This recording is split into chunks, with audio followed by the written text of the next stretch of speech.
The last sort of mini lecture that I want to talk a little bit about is the Lamentation by Giotto. It is in the 14th century chapter, and basically the reason why I want to talk about it is it's sort of right at that middle ground, right between sort of the Gothic period and the Renaissance period.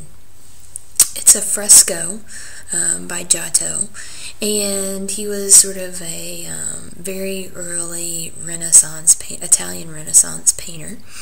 He did the fresco is the Arena Chapel, and he painted all the frescoes. It's very small. It was a private family chapel, and the Lamentation is basically the portion of the story where they've taken Jesus off the cross and he's there with Mary and his followers and his disciples, and basically they're sort of lamenting over his body.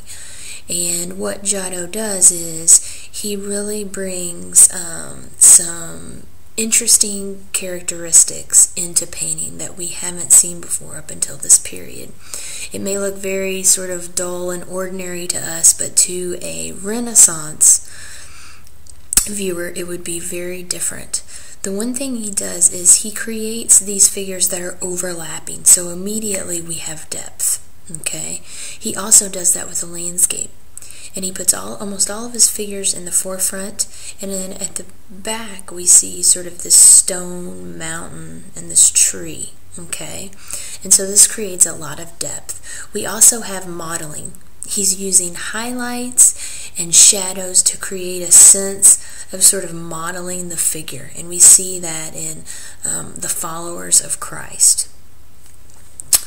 He also creates these implied lines in that everyone is looking at Jesus, and so we have all these eye lines that are sort of implied lines that are pushing the emphasis of the artwork to Jesus. Okay, even the mountain, if you look at it in your textbook, even the mountain sort of points to Jesus' face. Okay, so we have depth, we have sort of the strong emphasis in the artwork, and we also have one other thing. When we talk about artworks, an artwork can be open and it can be closed. It can be open or closed when we talk about the composition. Usually, if you have a closed composition, everything in the artwork sort of points inward. There's nothing that's directing your eye away out from the composition. Now, this artwork is closed in that sense, in that if we look around the outside of the image, it's even bordered, which makes it a very closed composition. Okay, there's even a border around it, sort of telling us that this is the end of the artwork.